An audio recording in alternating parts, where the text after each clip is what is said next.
Welcome to Precise Story. Today I am going to discuss a 2017 drama film, Gifted.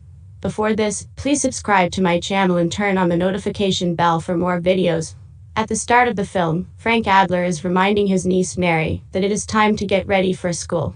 He informs her that he is preparing a special meal for her. Mary is hesitant and makes reasons such as who will look after her monocular cat, Fred. Frank assures her that Fred will be okay. To Mary's dismay, Frank sees her off at the bus stop, where she goes to school for the first time. Frank's neighbor, Roberta, follows him back to his house. She shares her concern over Mary's attendance at school. She fears that something will happen to her. Frank appears tense. Later, Mary arrives at school, looking as if she'd rather be anywhere but here. Bonnie, her instructor, walks around the classroom asking the students simple math questions. Mary ignores her and the rest of the class, believing Bonnie's questions are simple. The teacher begins to ask Mary more difficult questions. Mary answers them readily as the problems become more difficult, especially when it comes to multiplication. Mary properly solves the multiplication question after a few seconds of silence. Bonnie takes out the calculator to double-check its accuracy. She is confused and realizes Mary is not a normal kid. Miss Davis, the principal, is introduced to the first graders. The students in the class are kind to her. Mary acts carelessly, yelling at Davis and Bonnie to phone Frank and urge him to get her out of here. Frank arrives later that day to take up Mary. Bonnie speaks with him. She attempts to persuade him that Mary is not a normal child. Frank brushes her off, explaining that it is simply the Jacob Trachtenberg technique that Mary used to compute the math questions posed by Bonnie in class. Bonnie points out that Mary is only 7 years old, to which Frank answers that he learned the same way when he was 8, implying that it isn't a big deal. Bonnie subsequently looks up the Trachtenberg technique and is highly pleased by it. Frank is constructing a boat. Mary asks if they may take the boat for a spin. They spend time at the beach together. They talk about various topics, and Frank tells Mary that her mother would want her to make friends. Mary takes Fred to school and introduces him to her friends. She informs them that he has only one eye. The children inquired as to how he had lost his eye. Mary responds that she doesn't know about it, because she discovered him like this in the trash, and saved him in some ways. Bonnie develops feelings for Mary. She delivers her extra homework to her, knowing she completed her assignment faster than other kids. Bonnie conducts further research into the Adler family, beginning with Frank Adler's details, but her efforts are futile. She eventually reads about Frank's sister Diane Adler. Diane is a math genius who thrives at a young age. Seymour Shanklin, an MIT professor, describes her as remarkable, adding she has an excellent mind that might assist the world. Bonnie continues reading, and discovers that Diane committed suicide at the age of 27. With her brother Frank, she left behind a daughter named Mary. Bonnie meets Frank in their local pub. Frank begins to open out to her. He tells her that he was late for a date when Diane showed up at his house, unannounced with a kid, Mary. She informed Frank that she needed to speak with him. Frank rejected her, saying he would listen to her when he returned from his date. When he got home that night, he discovered Mary on the couch and Diane on the bathroom floor. However, it is not totally his fault. Bonnie inquires whether there are any more family members. Frank responds that Mary's biological father abandoned Diane after only a month. His mother is really strict. She is a tough-minded woman who is unmistakably British. Mary is on her way to school via bus. She observes a student boarding the bus with a well-made project in her hand. The little boy is attempting to make his way, but a 12-year-old taunts him, causing him to tumble and break his work. The bully, along with the other youngsters, begins laughing and mocking him. Mary rushes to his aid and instructs the youngsters to put a stop to it. She smacks the bully across the face with a book. Later, Frank is coming inside Mary's school, passing past the bully who is bleeding from his nose. He quickly checks in on Mary to make sure she's okay. Davis, the principal, makes it clear to Frank that slapping others is not permitted. Frank assures her that he will make sure Mary knows this, despite the fact that he is proud of her for standing up to a bully. The principal has stated that she would prefer Mary to attend the Oaks Academy for Gifted Education, where she would be educated at a suitable level for her abilities. Frank brings up financial concerns. She guarantees Mary a full-ride scholarship. Frank declines the offer, stating that Mary should be treated as a regular child and sent to a regular school. Mary apologizes to her students for her inappropriate behavior. She and the rest of the class celebrate Justin, her classmate, for informing him that the zoo was the best art project. When Frank and Mary arrived home, her grandma Evelyn was waiting for them. Evelyn brings her a fancy laptop and a book by Charles Zimmer on advanced math. Mary informs her, disinterestedly, that she has already read the book and is currently working on differential equations. Frank makes Evelyn thank her. Evelyn is dissatisfied with Frank's living situation and confronts him about it. Frank and Evelyn had lunch together. She expresses care for Mary and wishes for her to live in a better environment.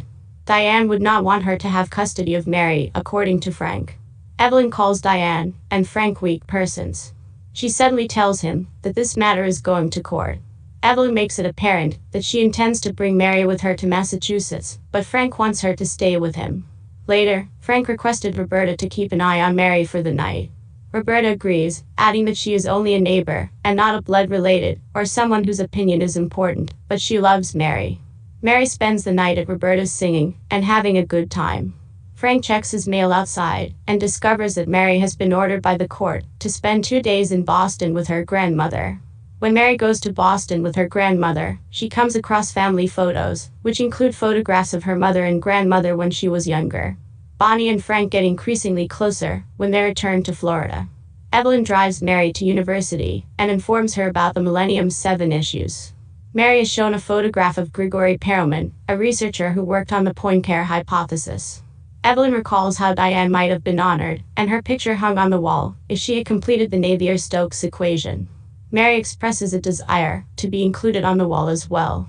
Professor Shanklin assigns her a challenging equation to solve. After observing that she has been unable to solve it for quite some time, he informs Evelyn that Mary might not be as capable as she appears. Evelyn is walking furiously with her, regretting coming to Shankland in the first place when Mary tells her that the equation was wrong and hence unsolvable. Mary corrects the equation as they return to Shanklin. She solves it till the end, leaving Shanklin feeling overwhelmed.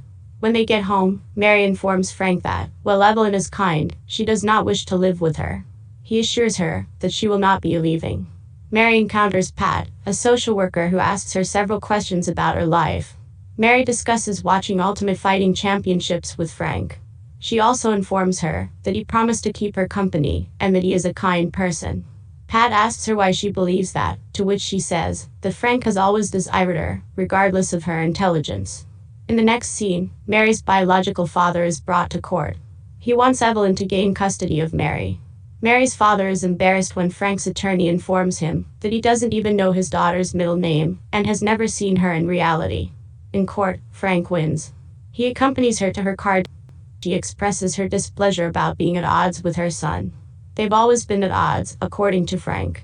Mary hides in her room and sobs uncontrollably because her deadbeat father does not come to see her while he is in town. Later, when Evelyn testifies in court, Frank's counsel catches her baseball reference. He and Evelyn had a furious argument over Diane never being permitted to do anything other than study mathematics. She never participated in sports or led a regular life. At the age of 17, Frank's attorney reveals Paul, Diane's first love. Paul and Diane escape to a ski resort in Vermont. He criticizes Evelyn for bringing a lawsuit against him, accusing him of kidnapping and causing Diane distress, which led to her attempted suicide in 1999. Evelyn is sure that it was nothing more than trying her best to be a good mother to Diane. In the court, Frank testifies, claiming to be a freelancer. He works on boats. Evelyn's counsel raises worries about Mary's health, education, and life. Frank is sure that he wants her to be a regular child. The attorney also mentions how Mary assaulted a student bully at school. Later that evening, Frank's attorney suggests temporarily placing Mary with a foster family. When she reaches the age of 12, she has the right to make a decision about her living situation in court. The foster family resides in Tampa. Frank can easily visit her because she is only 30 minutes away. Evelyn would get visiting rights to feeling out of options. He sends Mary off to live in Tampa. She doesn't take it easy. She cries and begs Frank not to leave her. Roberta and Frank are saddened by Mary's disappearance. Later, Frank tells Bonnie that he considered giving Mary to child services several times, but couldn't bear the idea of doing so. He holds himself responsible for the mess. He tries to pay Mary a visit, but is told by her foster father that she does not want to see him. Frank is heartbroken. Bonnie sees an adoption pet poster with Fred's photo on it. She forwards it to Frank, who rushes over to Animal Services and saves Fred as well as 2 other cats. Evelyn is the one who decided to place Fred for adoption in the first place. When Frank gives Evelyn the paperwork indicating that Diane did, in fact, finish the proof for the Navier-Stokes equation, Frank and Roberta are able to reclaim Mary. He informs Evelyn that Diane requested that this be publicized following her mother's death.